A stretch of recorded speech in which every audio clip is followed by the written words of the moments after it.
the beginning was the Word, and the Word was God, and the Word was with God. The primordial form of the universe is consciousness. Consciousness is the original basis of reality.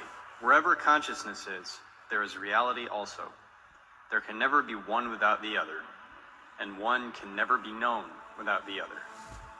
Consciousness without matter is pure chaos, and matter without consciousness is pure chaos. In the beginning, the world was without form and void, simply pure consciousness without content and without intent. All matter emerges out of consciousness. All energy emerges out of consciousness. Everything begins as idea. Idea in the mind of the All, the mind of God, the mind from which all things emerge, and of which all things are a part. Each of us are a small reflection of the whole. We are all made in its image, the image of the Creator, and we each have a small amount of power to influence and determine reality. Focus determines reality. Focused intent changes reality.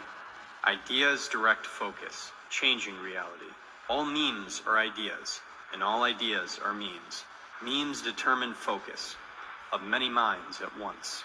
He who controls the memes controls the universe.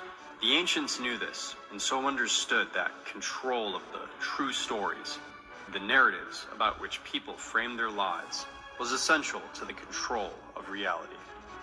That was the purpose of all early religions, to keep people aligned to one simple view of the world. Even today, control of the narrative is essential to control of the people. However, the nature of consciousness is not control. It is chaos. For out of chaos, all creativity emerges. The ancients understood this too, and had a name for this phenomenon. And that name was Kek, the primordial god of chaos.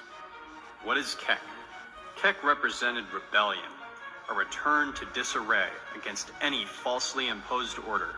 Depicted in the form of a frog, his image implies radical transformation. Just as a frog transforms throughout its life cycle from an inert egg to fish, and then to an amphibian able to live in the three elemental worlds of water, air, and earth. He embodied the time of darkness that comes before the radical transformation of the dawn, and was understood to be the bringer of light, the light of consciousness, which destroys the uniform illusions of the night. The wise men of the past knew that Kek was a potentially dangerous threat to the order of civilization, so sought to appease him in various ways to maintain a status quo. The appeased version of Kek was called Kuk, a neutered and less potent manifestation that could be temporarily contained. However, this was understood to be at best a temporary measure, since chaos always triumphs over order ultimately, as part of the never-ending cycle between the two. The rulers of the current year have forgotten this ancient truth, and in their arrogance have assumed that their control and dominance will last eternally, from now until forever. But their arrogance is their weakness, since the chaotic nature of the universe can only be ignored for so long before it makes its essential presence felt again. Why did Kek return? And so it is today, in a time of uniform political order, that Kek has emerged again.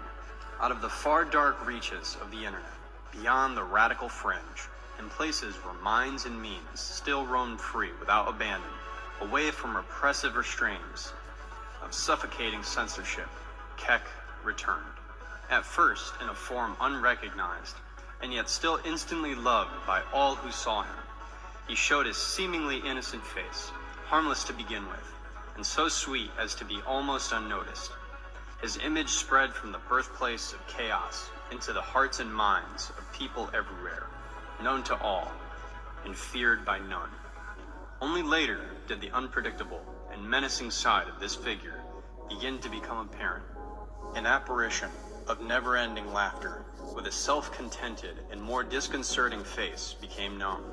The smug grin of the winner, and the hint of something cruel, but by then it was too late. The frog was out of the box. The ancient god was unleashed, and had taken form in the world, a form which had the power to topple the corrupt status quo, unleashing possibilities outside of their decaying and corrupt control. What does all this mean for us?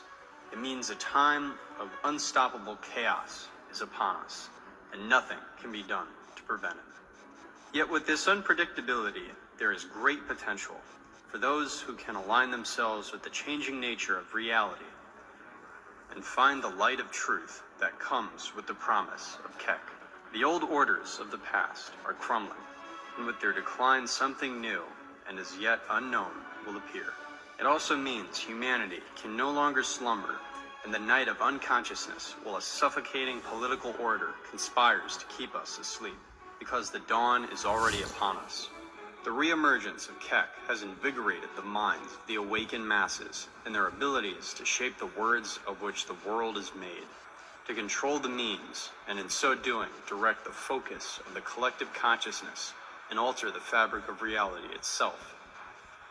The discovery of memes and their power to change world events is a resurgence of our innate magical ability to reshape the world with focused intent, away from those that would control it for their own advantage, and return power to the ever-creative impulses of the chaotic universe itself, as Kek would have it, and as his return signals.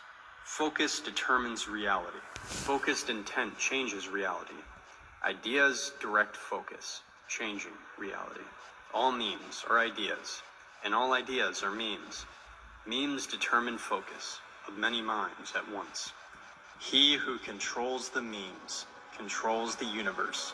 In the beginning was the meme, and the meme was God, and the meme was with God.